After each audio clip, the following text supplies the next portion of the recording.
Shalom, que la paix de Dieu soit avec vous tous. J'espère que c'est la pleine forme pour chacun d'entre vous. Vous savez, nous avons tous reçu des dons de Dieu. Certains sont appelés dons innés parce que nous les avons dès la naissance. Nous naissons avec ces dons, ces talents. D'autres, c'est des dons acquis, c'est-à-dire que sur notre parcours, sur la terre, nous pouvons avoir d'autres compétences, vraiment d'autres aptitudes qui viennent de l'Éternel. Mais que faisons-nous de ces dons? Que faisons-nous de ces talents? Il y a une histoire que j'aime bien dans la Bible, ça se trouve dans Matthieu 25, qui nous parle de ce monsieur qui avait des serviteurs et il en avait 3. Il les a appelés et il a donné à chacun des talents. Il a donné au premier 5, au deuxième, il en a donné 2, au troisième, il a donné un seul talent et il a dit vraiment de travailler, de multiplier cela jusqu'à son retour. Et qu'est-ce qui s'est passé? Le premier a pris les talents, il en avait 5, donc il a pris ses talents, il les a multipliés par 2. Et donc il a tellement travaillé que il a doublé la mise. Le deuxième a fait pareil. Donc de 2 talents, il est passé à 4. Le troisième, qu'est-ce qu'il a fait? Il a dit, bon, mon patron bon, il aime s'enrichir là où il ne doit pas s'enrichir, c'est un paresseux et consort. Et qu'est-ce qu'il a fait? Il n'a pas reproduit ce que ses camarades ont fait. Il est allé enterrer le talent. Quand donc ce patron est revenu, il a appelé ses serviteurs. Chacun a fait son compte rendu. Et le premier et le deuxième ont eu vraiment de belles appréciations. Il leur a dit, vous êtes de bons, vous êtes de fidèles serviteurs. Le troisième qui est arrivé, qui a dit qu'il avait enterré le talent. Et le patron était tellement fâché qu'il lui a dit, mais pourquoi tu n'as pas mis cet argent à la banque? J'aurais récupéré ça avec des intérêts. Et qu'est-ce qu'il a dit de lui? Il a dit, tu es méchant et tu es paresseux. Donc, de quel bord te trouves-tu? Te trouves-tu parmi les serviteurs bons, loyaux, fidèles, ou te trouves-tu parmi les serviteurs méchants et paresseux? Que fais-tu des dons et des talents que Dieu t'a donnés? Personne ne peut dire qu'il n'a pas reçu des talents de Dieu. Tout le monde a été équipé par Dieu avant de venir sur cette terre déjà. Et sur notre parcours, quand nous travaillons, les dons se multiplient. Que fais-tu de tes dons? Que fais-tu des talents acquis de Dieu? Les fais-tu multiplier ou les enterres-tu? Ou les enterres-tu? Donc, les premiers étaient bons, ils étaient loyaux, ils étaient fidèles. Ils voulaient vraiment le bien de leur patron et ils ont travaillé à ce que le bien vraiment se multiplie, les talents se multiplient. Ils voulaient voir vraiment le patron s'enrichir. Le deuxième, dans sa méchanceté, le troisième, est allé enterrer le bien. C'est comme ça que nous trouvons aujourd'hui dans des églises des personnes qui sont équipées par Dieu et par leur méchanceté, par leur paresse, vont enterrer les dons, enterrer les talents. Vous n'avez aucune raison, vraiment, aucune excuse pour ne pas servir le Seigneur. Aucune excuse. Le seul fait d'avoir été sauvé, le seul fait d'avoir vraiment vu nos péchés pardonnés par Dieu, cette seule raison fait en sorte que nous sommes en quelque sorte redevables de Dieu. Qu'est-ce qu'on lui apporte en retour? Dieu nous a sauvés gratuitement. Gratuitement, il ne nous a rien demandé. Il nous a sauvés gratuitement. Et que lui donnons-nous en retour? Ne serait-ce que le service, ne serait-ce que vraiment faire en sorte que son œuvre sur cette terre avance. Et pour cela, nous devons mettre sur pied vraiment des stratégies. Nous devons mettre les dons et les talents qu'il a mis en nous vraiment en exercice. Personne n'a d'excuse. On ne peut pas dire non, chez moi on n'évangélise pas. Oui, on évangélise peut-être pas dans ton église, mais tu as 2 pieds, tu as une bouche. Pourquoi tu ne te lèves pas pour aller évangéliser? Dieu n'attend pas la masse pour agir. Dieu n'attend pas la majorité pour se manifester. Si tu es seul, même seul, Dieu va t'utiliser. S'il veut t'utiliser pour réveiller l'évangélisation dans ton église, il le fera.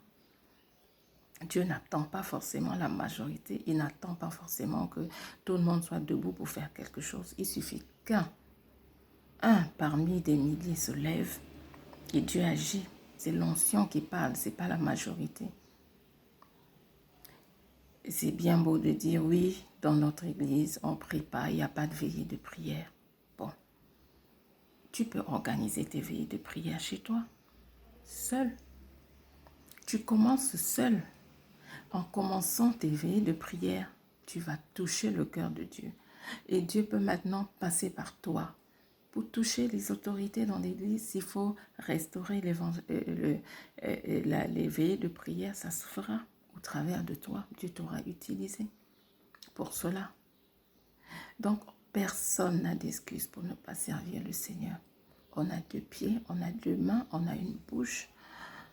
On est encore conscient quels sont les dons, quels sont les talents que Dieu a mis en toi. La Bible dit dans ce passage de Matthieu 25 que c'est selon nos capacités qu'il a mis ces dons en nous. Ça veut dire qu'il nous a jugés capables. Il a jugé qu'on était apte de pouvoir le servir avec ses dons et ses talents. Je vais vous raconter une petite histoire. C'était un pasteur qui a fait disons un rêve. Je vous l'ai dit, une vision, c'est pas une vision. Il a fait un rêve en dormant. Donc, il a vu qu'il était au ciel. Et le Seigneur était en train donc de distribuer des cadeaux et récompenser ses enfants. Lui, quand il est passé, donc, il a eu une petite couronne. Et les gens de son église passaient, recevaient des récompenses. Et vint le tour d'une vieille maman qui était dans l'église, calme, vraiment posée, toujours dans la prière, l'intercession et tout ça. Qu'on ne voyait même pas, elle n'était pas active dans l'église. Vint son tour et elle a reçu une grosse couronne. C'était peut-être 5 fois ou 10 fois la couronne du pasteur. Et il était choqué. Il s'est dit, Seigneur, c'est moi qui prêche dans cette église. C'est moi qui parle. C'est moi qu'on voit.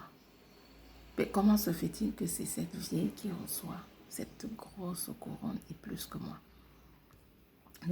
Et le Seigneur a répondu au pasteur, c'est vrai que c'est toi qui es en vue, c'est toi qu'on voit devant le pupitre et tout cela, elle, on ne la voit pas. Mais spirituellement, on la voit. Au ciel, c'est elle qu'on voit. C'est elle qui passe des nuits blanches pour que ce que toi tu vois à l'église là se passe. C'est elle qui passe des nuits blanches. C'est elle dans ses prières, dans ses jeûnes, dans ses combats, qui œuvre pour que toi tu vois ce que tu vois là dans l'église. Voilà pourquoi elle a cette couronne. Et le pasteur était choqué, il s'est réveillé. Et il s'est mis vraiment là à servir le Seigneur. Il s'est lancé dans le service encore plus. Parfois même, nous ratons des bénédictions parce que nous ne sommes pas à notre poste. Parce que nous ne sommes pas à notre poste. Une autre histoire biblique, c'est celle de Zacharie dans Luc, chapitre 1, nous parle de ce sacrificateur Zacharie. C'était son tour d'exercer le service, d'aller offrir le parfum dans le temple. Zacharie avait sa femme stérile depuis des années, elle ne pouvait pas concevoir. Zacharie n'était pas tenu à dire Oh, vraiment, depuis que je sers Dieu, ma femme ne conçoit pas, ma femme n'a pas d'enfant. Bon, j'arrête le service, bon, je ne vais plus servir le Seigneur. Il n'est pas resté chez lui à murmurer, il n'est pas resté chez lui à bouder. Zacharie est allé servir le Seigneur. Et c'est en servant le Seigneur qu'il a rencontré l'ange qui venait lui apporter la réponse de Dieu. Donc si Zacharie était resté chez lui, il n'aurait pas vu l'ange chez lui. L'ange devait lui donner la réponse dans le temple quand il est allé pour offrir le parfum. L'ange était là, l'attendait. C'est là qu'il a vu l'ange et qui lui a dit, voilà, tu vas avoir un fils. Il va s'appeler Jean-Baptiste et qui va maintenant annoncer la venue du Seigneur, le sauveur de l'humanité. Vous voyez, beaucoup de personnes ratent les bénédictions parce qu'elles ne sont pas à leur poste. J'ai écouté une histoire, c'était une femme de pasteur. Cette histoire vraiment m'a choquée, enfin dans le bon sens du terme, pour dire, me booster encore à être vraiment au service de Dieu. Elle explique que sa fille s'était mariée et ne pouvait pas concevoir après des années de mariage. Elle est allée dans le jeûne, elle est allée prier, elle a demandé au Seigneur, mais qu'est-ce qui se passe? Moi, je te sers, non seulement je suis femme de pasteur, mais je te sers également. Pourquoi ma fille ne peut pas concevoir? Pourquoi ça fait déjà 2 ans qu'elle est mariée, pas d'enfant? Qu'est-ce qui se passe? Et le Seigneur lui a dit, ben, tu ne vois pas ta fille depuis qu'elle est mariée, elle est à la maison. Les anges qui lui apportent la réponse viennent tous les dimanches. Il la cherche dans la chorale et ne la voit pas. Et il ramène la bénédiction. Voilà comme l'histoire de Zacharie dans le temple. Elle n'était pas à son poste. Dès que la maman a rapporté les paroles du Seigneur à sa fille, elle a rejoint le groupe de louanges qu'elle avait abandonné juste après le mariage. Elle a rejoint le groupe de louanges et 2 mois après, elle a conçu. Elle a conçu alors qu'elle était déjà restée plusieurs années dans sa stérilité. Donc en servant le Seigneur, il y a toujours des bénédictions attachées à cela. Toujours des bénédictions. Faites l'œuvre de Dieu, vraiment, faites l'œuvre de Dieu là où il vous a appelé. Il ne faut pas forcément chercher à vous faire voir. Ce n'est pas tout le monde qui est appelé à prêcher d'emblée. Ce n'est pas tout le monde qui est appelé à être en vue. Ton rôle peut tout simplement être de venir nettoyer l'église le dimanche, ranger les chaises, dépoussiérer les ventilateurs ou les climatiseurs. Tu n'es peut-être pas vu des hommes, tu n'es peut-être pas récompensé des hommes, mais Dieu voit ce que tu fais. Dieu voit ton investissement. Et ne soyons pas comme ce serviteur méchant, ce serviteur paresseux. Il y a des gens qui usent de méchanceté dans la maison de Dieu, ils ne s'en rendent pas compte. Quand tu refuses de mettre ton don au service de l'Église, au service de Dieu, pour que son œuvre avance, sais-tu que c'est de la méchanceté? Sais-tu que c'est de la méchanceté? Quand tu es appelé, par exemple, à ouvrir l'église des matins, c'est toi qui détiens les clés. Et un beau matin, tu décides que voilà, je ne vais pas à l'église. Je reste chez moi avec les clés de l'église. Et les membres de l'église arrivent. Ils attendent à l'extérieur. Les clés ne sont pas là. C'est de la méchanceté. Tu ne mets pas ton don en valeur. Tu ne mets pas ton talent en valeur. Même si ton poste, c'est d'ouvrir l'église les dimanches, viens à l'heure. Ouvre l'église, vérifie si tout est en place. Est-ce que les appareils sont conformes? Est-ce que les micros marchent? Est-ce que tout est en place? Il y a tellement de choses à faire dans la maison de Dieu. Il y a tellement de choses à faire. Ceux qui refusent l'appel, ils se retrouvent maintenant dans les camps des méchants, le camp des paresseux. Quand on se dit, on trouve toutes sortes d'obstacles, toutes sortes d'excuses. C'est parce que chez nous, on ne fait pas ci, c'est parce que chez nous, on ne fait pas cela. Lève-toi, et les autres vont te suivre.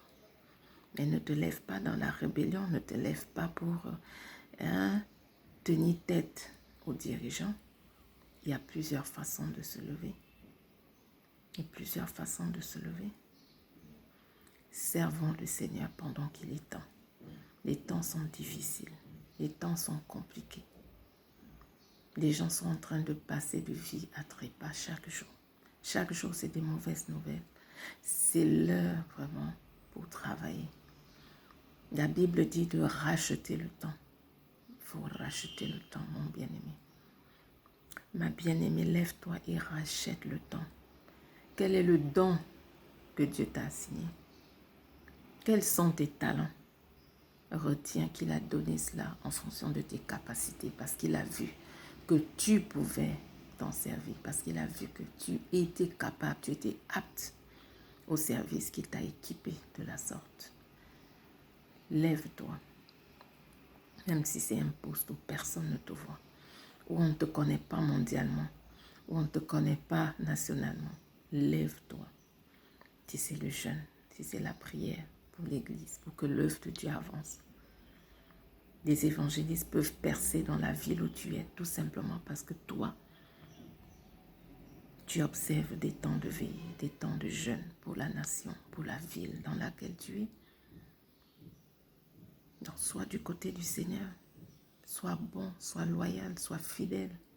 Et si tu es fidèle dans les petites choses, Dieu te donnera de grandes. Dieu te donnera de grandes. Parfois, les gens sont surpris de voir d'autres qui avancent, qui ont des talents que Dieu multiplie au jour.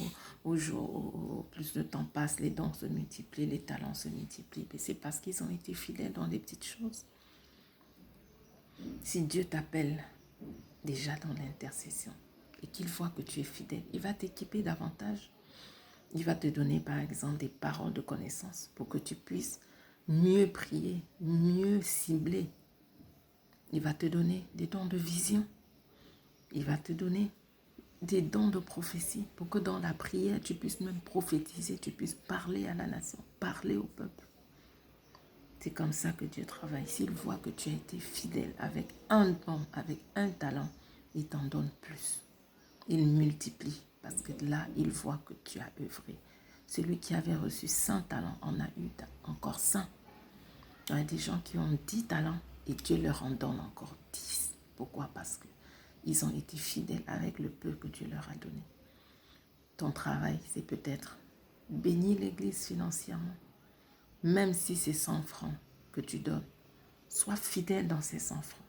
Sois fidèle et plus tu vas donner, plus tu verras le Seigneur te bénir, multiplier les œuvres de tes mains. Parce qu'il a vu que tu es fidèle. Donc ne sois pas méchant, ne sois pas paresseux. Ne sois pas méchant, ne sois pas paresseux. Ne sois pas méchant, ne sois pas paresseux. Mets tes talents au service du Seigneur. Mets tes dons au service du Seigneur afin que son œuvre avance. Afin que des âmes soient gagnées à Christ. Afin que des multitudes soient édifiées jour après jour par des exhortations comme celle-ci. Mets tes dons et tes talents au service de Dieu. Sois béni là où tu te trouves. Je souhaite que ce message vraiment révolutionne ton service pour Dieu et que tu te lèves. J'aime bien ce mot, se lever, parce que beaucoup sont paresseux, endormis. Lève-toi et sers ton Dieu. Sois béni.